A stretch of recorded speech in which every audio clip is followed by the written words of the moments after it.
morning to you and welcome to Dominion Sport on your channel of choice, Dominion Television, where we give you everything sport. And this morning, we have major stories making the rounds in the world of sport this wonderful morning. Also remember, the Chan Eagles are set for 6 p.m. at the Aman Stadium right here in Zanzibar to see how they can pull up all 3 points to get a place in the qualification for the Chan Championship. Also, we have stories making the rounds in the world of basketball after the Tigers prepare for their key battle right there in Angola. Also got stories making the rounds this morning from the local stories where we have the Rancher Bees making that big statement back into top flight football starting from the NNL, and they're looking forward to seeing how they can get another ticket straight into the MPFL. Also this morning, a sad story coming through from the camp of Shooting Stars.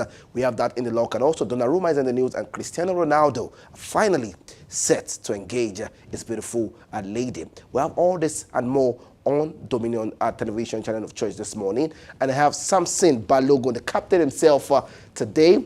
Always excited to have you on the show. Good morning to you, Samson. Good morning to you, Perhaps. It's really nice to be here to talk sports. As we always do, this is where you get unbiased analysis and undiluted reportage. Actually, it's unbiased analysis and undiluted analysis and top-notch report for you. Also, I have Fola, the lady. I'm sure, you know, when you say lady, try to talk sport, I'm sure you're always wondering, what can she bring to the table? But trust me, she has the poise, she has the steeze and composure, a top-notch analysis, and I'm sure she's ready to do that for us today. Good morning to you, Fola. Good morning to you. I feel really, really proud of myself for you saying that.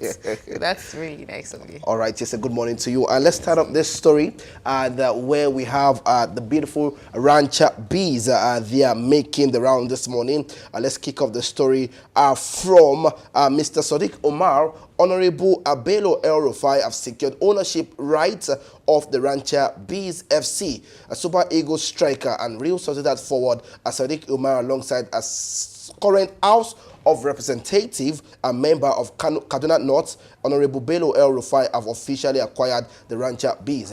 The historic Kaduna-based football club, this team set to compete in Nigeria's NLL in the upcoming season. The Rancher Bees are a traditional name in Nigerian football team. And, Sadiq Omar is speaking, and I quote, "I am a partner, Honorable El Rufai, want to return the club to its old glory days. Growing up, I watched the Rancher Bees back in the days. Our target is to secure promotion to the MPFL, and I am delighted to get the feedback from the fans." Let me start with you, Samson Balogun. My question is this. The private owners, we spoke about this yesterday, and and it looks like they are now set to do something fantastic. We see Sadiq Umar also an honorable of the house in Kaduna having to acquire a new, just to reinstate back at that club again to top flight football. What do you think about this move going forward? I think this is a massive resurgence when we talk about Nigerian football. Rancher Bees, when we talk about history, it's a traditional team. It's a team that ranks, like the likes of Shooting Star Sports Club, Rangers, Enugu Rangers, Kano Pillars, and even stationary stores of the olden days. These are teams that we used to watch, back in the days. But then one or two things led to one another, and then we no longer have these teams, in the football. It's really one thing we would love to see. You see players like Santi Cazorla and the likes, acquiring teams in the third, second division in Spain. True. Also, Cesc Fabregas, being a major shareholder in some teams. Some players also doing that. So it tells you that this is one thing we can also, bring back to the NPFL. Why don't we bring back the old teams? There are some people who lost interest in watching football because their favorite teams are no longer, either in the NPFL, NNL, or even NLO. So it tells you that, there's a lot to do, and this is a wonderful bit. Rancher Bees is a very big name. And even if you mention this name, at the CAF level, they know exactly what you're talking about. They are traditional name, a traditional team in the Nigerian football scene. And to see that, a current football player, just like we see in Europe, investing in a team back home. I mean, it doesn't cost you much. We know thousands and thousands of dollars. It doesn't cost much? It doesn't cost much. We know thousands of dollars these players rake in, week in, week out. And just a few thousand US dollars will actually resuscitate some of these teams back home, because when you exchange dollars to naira, it's a lot of money. And then, this is exactly why we have some talents they are not yet discovered. I mean, the talent pool has not really been tapped because some local teams are either defunct or, you know, not really functioning that much. So if we have teams like Ranchers Bees, you know, coming back to the fold, meaning we have more football clubs. And then funding will not be a problem because it's a pot of gold that no one has actually tapped into. If you have teams like Ranchers Bees, stationary stores also back, we used to have Exide, you know, these are teams, that traditional teams in the MPFL back in the days. But the truth is, sponsorship will be a very easy thing to get. Once they know the owner is a private individual. People really want to do business with private individuals than doing that with the government, especially when it comes to sports, because they know the money is coming back in. But the lackadaisical attitude with which state government actually run these teams, investors will not come because they will not make the money, because they know they cannot trust you with their resources. If they are coming, they know that they are throwing their money away either way. They know that it's not coming back. But then if you have traditional teams coming back, the name alone is a brand. And then to, you know, for a brand like this, Ranchers, stationary stores, to now have sponsors will not be a big deal, will not be a problem, because people who are in charge, who are private individuals, they know exactly what they are trying to do. They know they want to make money. So they have to put everything in place. But for government-owned, you know, football clubs, there is no way you will not have corruption. Because there is no way. I mean, there are so many ways. If I start to mention how I know, right? a state-owned club can be so corrupt that you will find it difficult to succeed. I know about 5, 6, 7, 8, 9 ways that they do things. We talked about signing up players. They will tell you these players are not theirs. But unfortunately, these players are theirs. And when they sell, the government doesn't even know these players are sold. True. So it's a problem. It's a kind of worm that we don't want to open on this show just yet. But then we'll still get there. But the truth is, it's a wonderful development. Sadiq Kumar, you know, in conjunction with Bello El-Rufai, you know, saying, look, Ranchers Bees has to come back. We do hope that some other people too will look into some teams that are defunct and then bring them back on board. All right, yes, I'm going to ask you, Fola, you know, what do you think about private, you know, owners trying to own a club? How does it develop and shape the league going forward? And, you know, like you said, you know, it's history. Yeah. Apart from the fact that it's history, it's also letting the young people, of today, you know, know more about what their history is all about. And it's going to help children, young people growing up to be more involved in it. You know, so as I'm being more involved, as they are being more involved in this, you know, the strength of football, the strength of sports generally is going to grow more, you know, and they are going to be for, should I say, how would I put it now, for sports generally, they are going to stay very long. A long time. A long time, yeah. That's All right, I'm sorry. all right. Yeah. Moving on, let's look at the stories making the rounds in the camp of Shooting Stars as of yesterday. And trust me, sad one. And, you know, when you look at, you know, when you unveil a coach and the next minute is an all sad story, I think it becomes a problem. And you're not happy. You begin to ask, what's the next step, especially for a club where it looks like it's a new dawn, a new era, a new structure. And all of a sudden, it's bad news from the very set go. It becomes a major problem. Let's read the official statement coming through from Shooting Stars Sport Club as the Mon coach Akin Olowokere. It says, with a deep shock and profound sadness, the Shooting Stars Sport Club announced the passing of our beloved coach Akin Olowokere, who tragically slumped and passed away on the pitch 11th of August 2025. Coach Olowokere was not only a dedicated and passionate football tactician, but also a mentor and friend and father figure to players and many others. We extend our heartfelt condolences to him, to his family, friends, colleagues, players, and entire Nigerian football during this difficult time. We stand with them in prayers and solidarity, and we pray for strength to bear this painful loss. May soul rest in peace, signed the management of Shooting Stars Football Club. Now, quick one. I'm going to start with you, Fola. Also, I'm going to ask you a few questions because I think at the end of the day, I think we need to wake up to reality when it comes to our health in sports.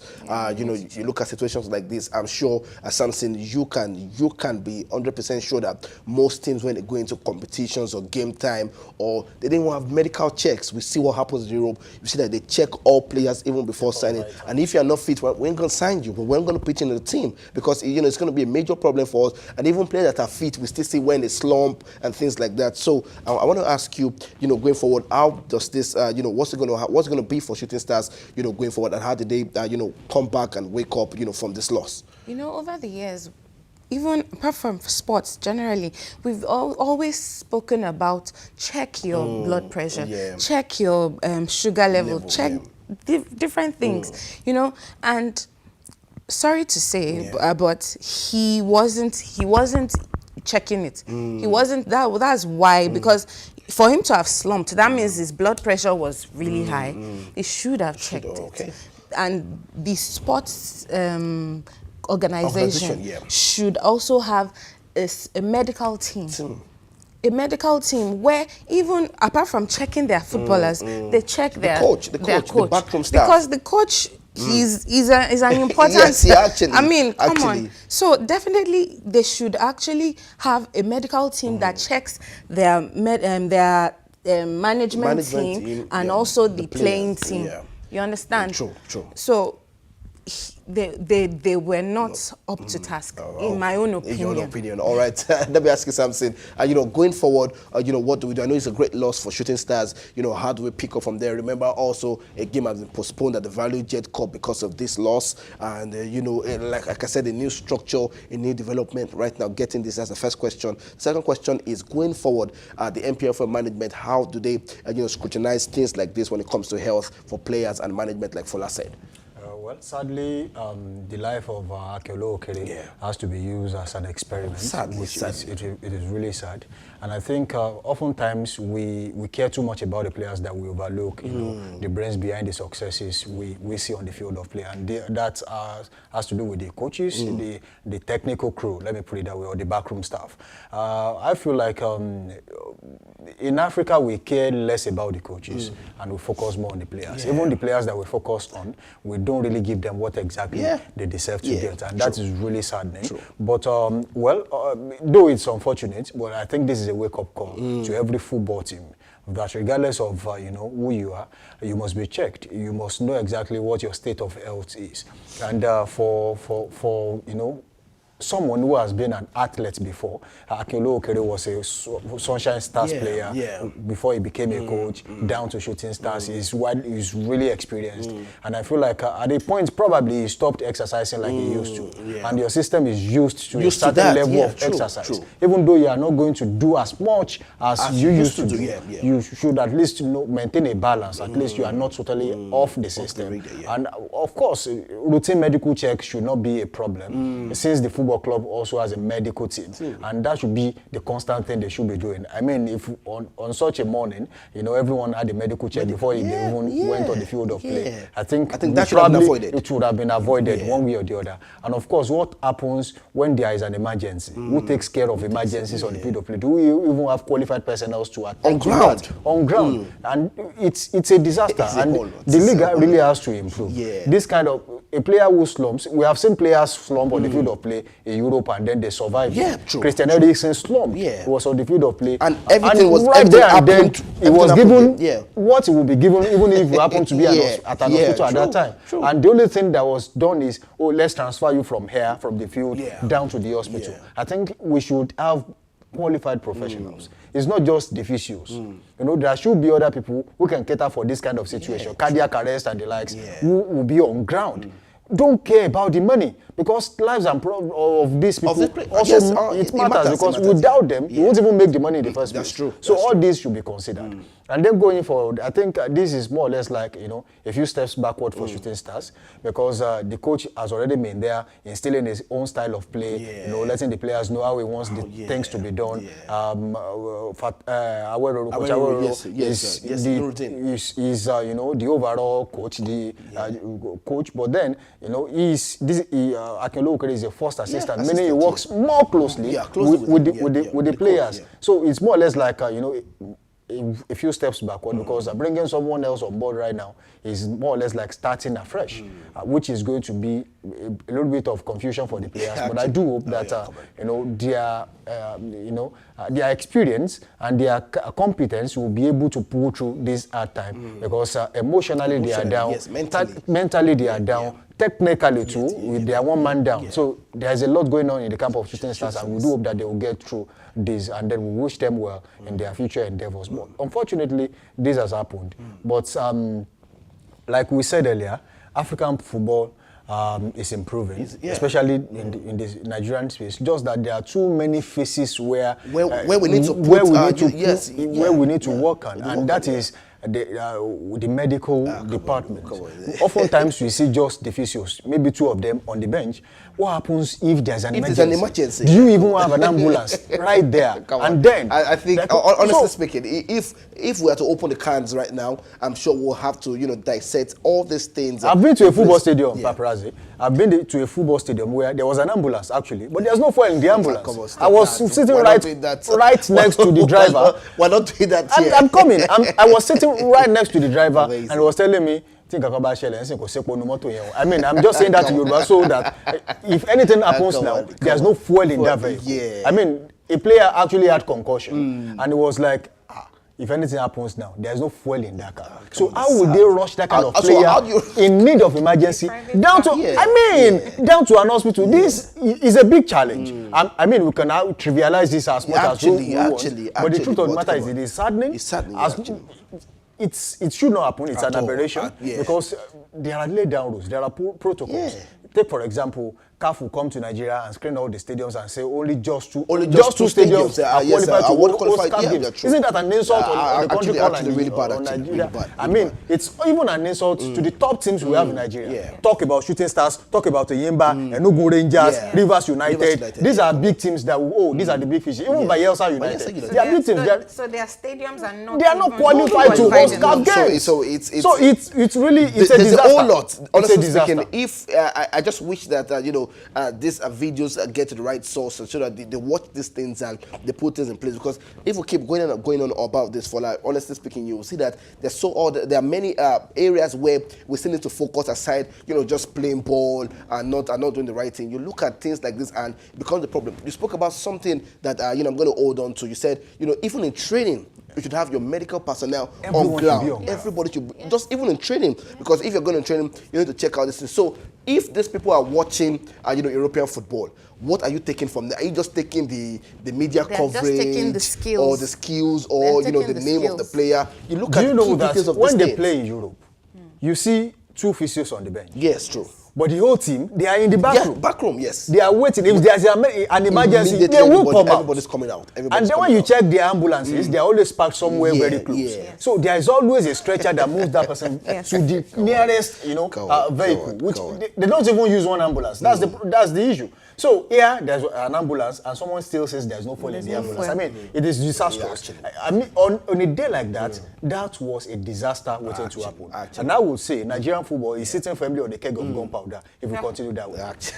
Come on, what a way to go! Samson Balogun, the captain, you know, giving in-depth analysis on the situation with Shooting Stars. Like I said, you know, we can go on situations like this and try to break it down, and we'll see that, you know, measures should have taken place before such incidents can happen. And also, you know, Fola also dropping a 2 cents on the conversation right there. Moving away from that, let's head straight down to Chan, where it's a major game, a big battle right there for the Chan Eagles. And the captain is stalking. That's John Unduka. Is stalking. The home-based captain, John Unduka, has said that it is important for the team to beat Sudan in this game at the 2024 African Nations Championship. And remember, Eric Shell's side lost 1-0 to the defending champion right there, Senegal, in the first game of the competition. The Eagles will do battle with Sudan in their second game at the Amman Stadium right there in Zanzibar today by 6 p.m. And a win will put the West Africans in a good position to secure a place in the quarter-final stage. Unduka said they will give it their all to secure maximum points in the game. Fola, What do you think about, the Chan Eagles, looking at the situations of the players? In fact, we're still going to speak about Eric Shells. He had an interview saying, I think they were asking him, why do you have more of Remo Stars player, fielding the first game? And he said, come on, if you look at Remo Stars right now, they are the one that are producing talent. In the Chan Eagles right now, and you see them also, they won the league. And so you question if I can have these players in the team, I think they can produce quality results. But quickly, let's take John Unduka, the captain side, the captain of the side, saying, a must-win game for the Chan Eagles. How do you see them playing this one, and what do they need to do to secure, all 3 points? Yeah. Should I talk? Yeah, go ahead. Because I don't want to say, okay, don't let me say something and then they'll be like, okay, she's a pessimist. But what's it called? They didn't start well. They didn't start well. They're not doing well. If we're saying, okay, from how they played, from the performances so far, they have not impressed me. But considering the fact that we said he's using the Remo Stars, they can give him what he wants. That's why he actually chose them, and it's people that you can communicate with well, and people that you talk to, and they are willing to listen to you. Yeah, true. That matters. That matters, okay. And that you will want to communicate, that you want around you. So definitely, he's using the Remo Stars because yes, they are good players. They are a talent, and they are willing to listen to him. Yeah. They are willing to communicate with him, and he can communicate with them, and they will listen. Okay. So when he's communicating with them and they're playing well, what more do you want from? You cannot say, okay, I should go and take Abia Warriors. Yes. When I know that, okay, if I pick Abia Warriors or if I pick Enyimba players, more of them, I won't be able to communicate with get my desired result. You understand? So if I'm playing the people that I can play with and get the result for me. Yeah, definitely. So you shouldn't, exactly. That's why I always say Nigeria should not always, people should not always think of, okay, we are Yoruba, we are Igbo. No. Choose what is comfortable for you. Choose the best set of legs, that will give you the result you want. The result he wants. That's why he picked them. All right. I'm going to ask you quickly, Fola, before I get straight to something, because we have a story coming through from the fitness of Taiwo and and also Ozue Mena, also the fitness of those players. I'm going to ask you about quickly, how do you see this one pan out for Eric Shells? What do you think is going to set up, and how does this player approach this game by 6 p.m. against Sudan? Hopefully, we get the best from him. All right. Talking about the Chan Eagles, I feel like, they seem now injury to the first goalkeeper, and then that means that Mustafa Lawal gets the nodding goal, just like in the first game. I don't think it's actually his fault. He rushed out thinking he would be able to, get the ball, but he couldn't, and then they considered the goal. Miscommunication between himself and the goalkeeper and the defender. So that does happen sometimes. But still also talking about some people saying, oh, he chose more of Remo Stars players. Let's look at the South African national team, not just the Chan, the team that plays Chan. You see, more of their players will come from Mamelodi Sundowns, Kaizer Chiefs, Orlando Pirates. Out of the 20 teams that plays the PSL, he chooses his team from those 3 teams, because that is where you have the best set of players in the country. So it's not a problem. When you go to Algeria, when you go to even Egypt, Zamalek, they are from the league. So these are the things you will continue to see. The best set of players play for the best team. And when that happens, you pick from the best team. Exactly. So automatically, it's not a problem that he did what he did. But going into the game, I feel like there is going to be a challenge. Because when you go to a competition where the group stage you have to play 3 games, you must make sure at least you get a draw in your first game. And unfortunately, they lost. Meaning that they are at a disadvantage. And they will have to, slug it out with Sudan to get maximum 3 points, which still does not guarantee, passage into the next round. Unfortunately, they will have to struggle. And even Sudan also, this game today need it. So they need the game. It's not like a showdown. It's a fight to the finish. Yeah, it's a showdown. And if they can get past Sudan, that gives them a glimmer of hope ahead of the next game. Meaning that if they win that too, because a draw in that one too does not guarantee them qualification to the next phase. So they have actually put themselves in a very tight spot. Yes. Meaning that you have just 9 points in the group and you have lost 3.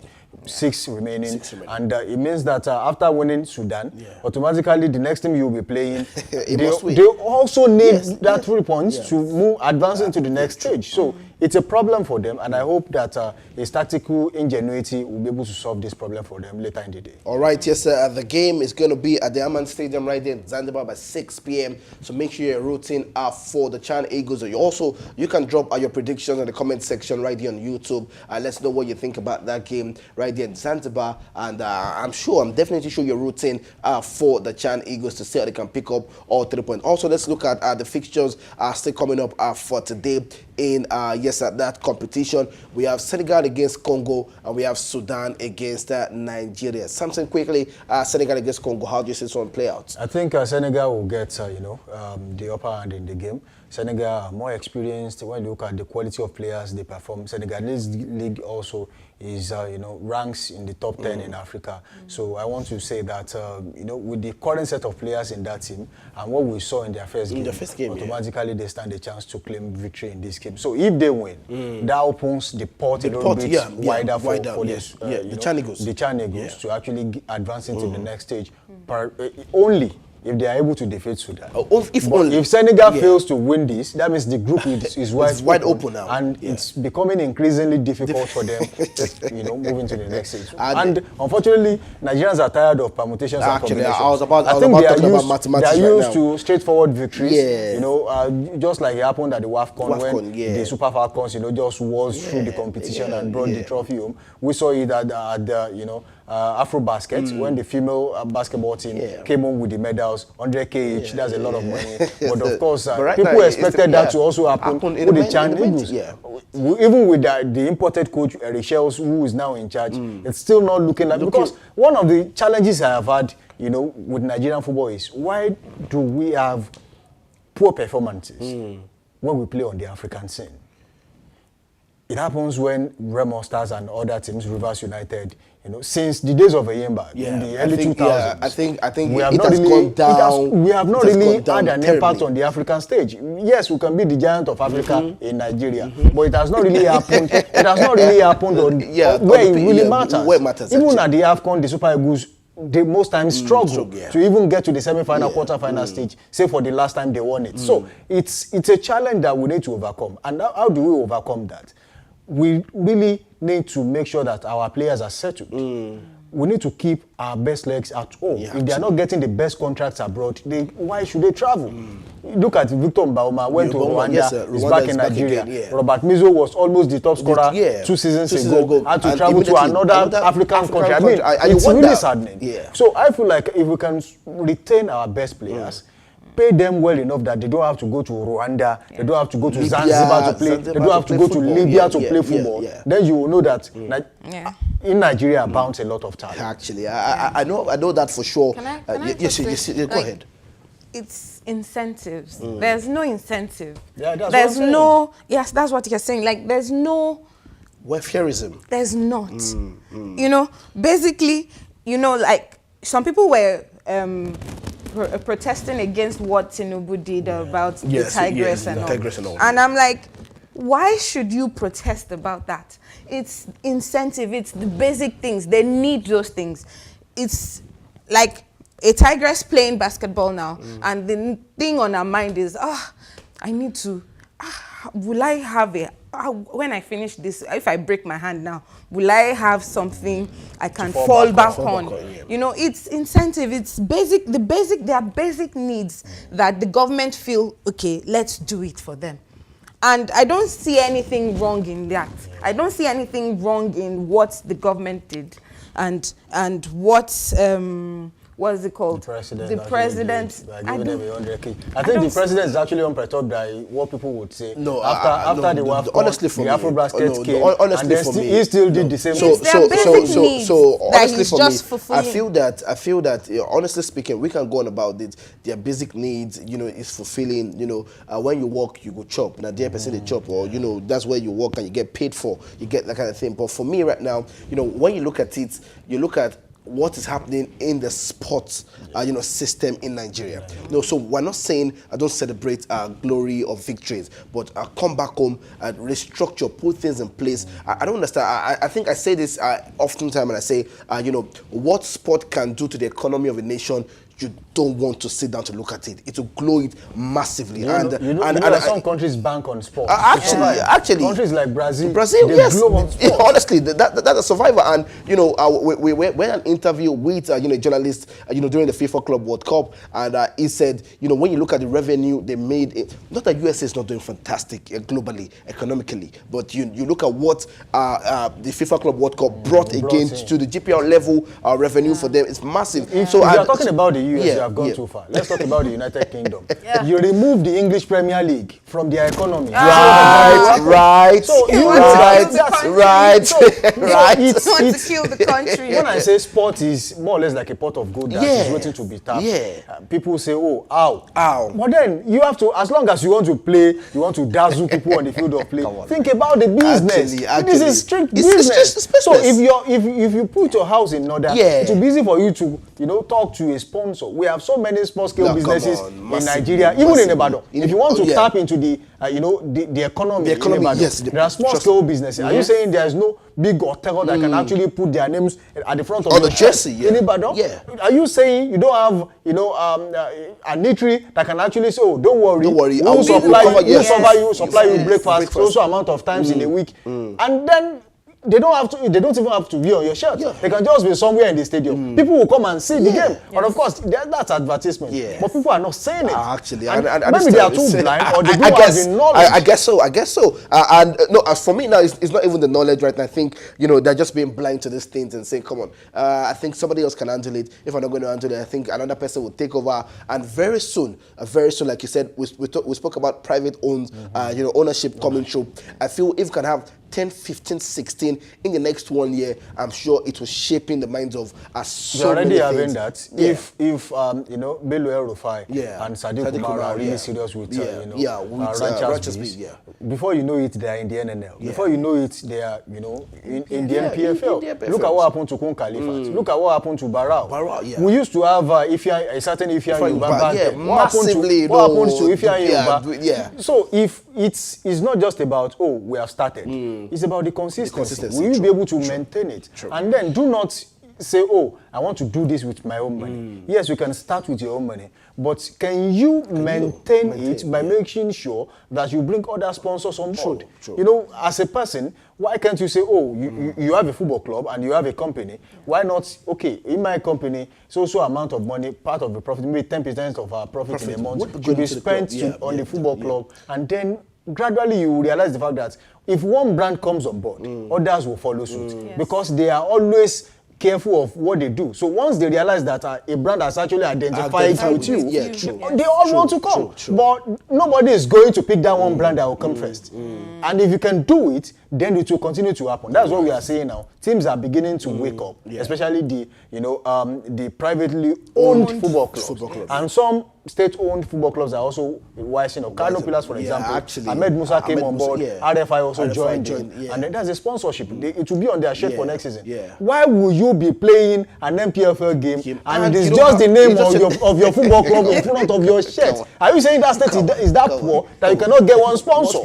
So the state governor cannot speak to one sponsor. The state governor.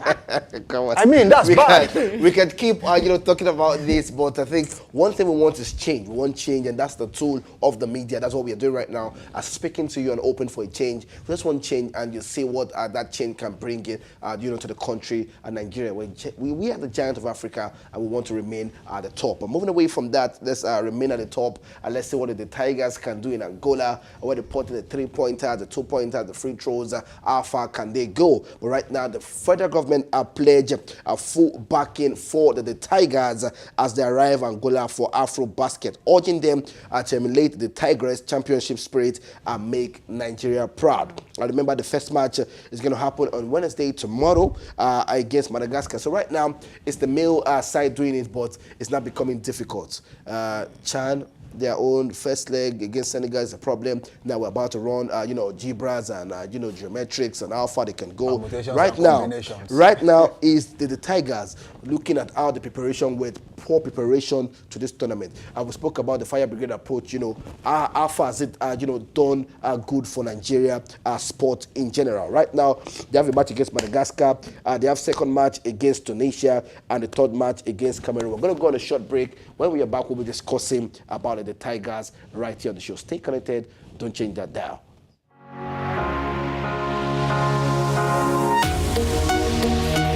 Live from the heart of the action. Welcome to the nerve center of Next Level Broadcasting.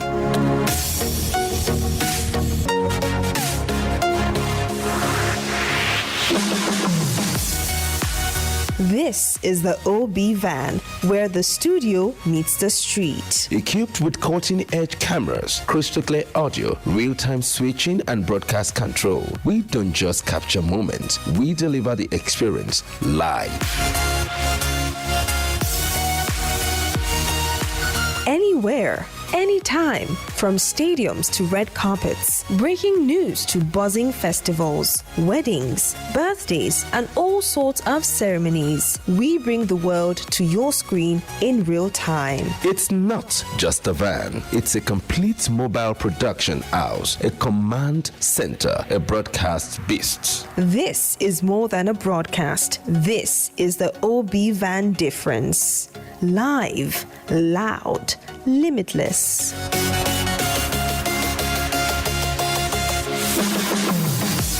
Ready to go live? Like never before. Book the OB van today and take your event to the world. One powerful broadcast at a time.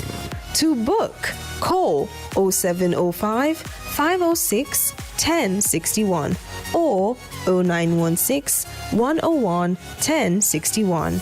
Email marketing@dominion.org.ng or visit our socials on Instagram @Dominion Broadcast.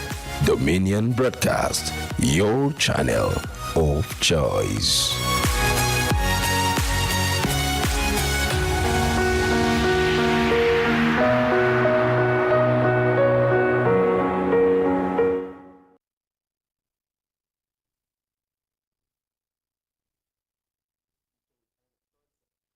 Everything sport. Right now, this is Dominion Sport. I still have the captain with me and also Fola. Yes, they say what a man can do, a woman can do massively better. Of creating the next viral series or telling powerful stories on the big screen this summer, your passion for TV can become a reality. Our TV Practical Summer Class is calling all future scriptwriters, producers, directors, video editors, reporters, news editors, and on-air personalities. Get hands-on training from industry professionals. Learn to shoot with professional cameras, master editing software, and produce your own content from start to finish. This isn't just a class, it's your launch pad. Don't just watch TV, make it. Enroll now. Spaces are limited. Visit our website on www.dominion.org.ng or call the number 0706 777 9435 0706 777 9435. Dominion Television, your channel of choice. All right, you're welcome back from that break, and you're still very much connected to Dominion Television, your channel of choice, where we're talking sport on Dominion Sport. I still have the captain, Samson Balogun, also Fola, giving us in-depth analysis on the discussion this morning. Moving away from that, earlier before the break, we're talking about the Tigers preparation, and as you know, Samson is on the raw. And you know, when you see Samson on the raw, is it's not happy with the situation. You know, while we just getting the update of federal government, you know, being of full support with the Tigers, where were they before this and that, and right now, Samson, how do you see this one for the Tigers? I'm sure you don't even have so. Generally, I've seen people saying, come on, I don't see that the Tigers go far in this competition. Are you of that same belief also? What do you think about the federal government just coming out to say, you know, we are in support of you, emulate the Tigers? I think, you know, the recent press release by the federal government is more or less of, will do more harm than good to the team. And for me, I think lack of preparation is more or less like a recipe for failure. And we have seen that time and time again with, you know, Nigerian teams, you know, abroad trying to, you know, make us proud. Unfortunately, due to lack of preparation, like we have seen with the TD Tigers, they had a very short time to prepare for the tournament. They have played less friendly games, which is to put them in shape ahead of the competition. Some of the players might even be match rusty before the game actually starts. True. It's more or less like the Nigerian thing. This is what we do. We only wait. We do more of a reaction when things are going south. We don't actually, you know, take actions when we need to take them. So it is only when things are, you know, not working out, that's when, let's start to react, like fire brigade approach. What happened before they went for this competition? Why should it come now that, there's an assurance that this? So if you can actually assure them, automatically you have them in mind, why didn't you prepare for this competition a lot better than this? And then we spoke about things that should be in place before now. These players should know how much are we getting per game, even before the competition starts. They should know, where are we staying, where's the hotel, what is the training package, what are the match allowances and bonuses. All these things should have been agreed and decided before going for the competition. And then you should know what medium is it that we are going to get our monies. They should know. They should know when these monies will be paid. After each game by 6 p.m. in the evening, you are getting your match bonus. It should not change. We have countries who do it. In the English national team, they get bonuses easily. But then they know exactly when this money is coming in. If an MPFL, if an EPL team says, on Monday 6 p.m. all players are being paid, it doesn't change. Everyone gets paid. So why must we have issues? Why do we have to resort to industrial actions before some of these players get their emolument? It's a challenge, and I feel like if we can, if we can achieve some other things, we can achieve that too. Right. Players should not have it in mind before going to a competition that, we might not even get our bonuses on time. We might not even get the right kind of hotel that we would love to stay. We might not even, get the right amount that should be given to us. And then no one should be in one corner and say, if you are selected for this competition, you get 10,000 as match bonus, I'm getting 5,000 from it. No, there should be nothing like that. We have seen it. It has happened before, where coaches, they are entitled to what the players get. And that's not, far away from the fact that when they are being compensated for a job well done, the players get more than the coaches. So the coaches also feels like, how do I meet up with these people? Then they charge them. We don't want to see that in our sport. And the federal government, they have done well anyway, though that is coming late. But with the current situation now, having assured them that if you perform well, we are going to make sure this happens. They should stand by it and create a framework with which they are going to work at the competition. So nobody should be thinking about money when they should be playing. And nobody will be playing when they should be thinking about money. So there are two different things. So nothing should shift attention from the game. So they should be readily prepared that, we are going into this competition to win. And that includes winning monetarily too. So these are bonuses because they know this. When you check their career for players, they have, as an African player, maybe 10 years. That will be the peak from their 20, 21, 22 to almost 30. That's what they've got. And after that, no team will give them more than 1 year contract. Because as an African player, they think, their mentality thinks that you have actually, adjusted your age one way or the other. So they don't trust your age when you are 30. That's why they don't get good contracts. Okay. Because our time is fast spent, we're just going to go straight to the next story. I was about asking you, what do you think about the game against Madagascar? Can we say that one true? Quickly. Can we? Well, there's a chance they do that. I think Madagascar should not be too much problem. But I'm sure where, don't underestimate them. Yeah. I'm not underestimating. I'm saying Madagascar should not be a problem. But unfortunately, they are not well prepared for the. So they might find it difficult a little bit.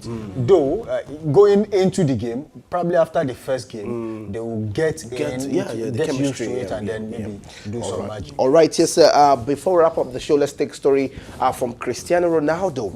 Yes, finally, 8 years. Yes, Georgina Rodriguez is yes, I do after 8 years. You're a woman. Can you stay 8 years and finally your man say, okay, let's now tie the knots? She's a very patient woman. If you're the one, you won't be patient. Why? well, she knows what she's gaining there, but she's a very patient woman, and I'm very happy for her anyway. Congratulations to Ronaldo. He's going to finally settle down. Congratulations to him and congratulations to her.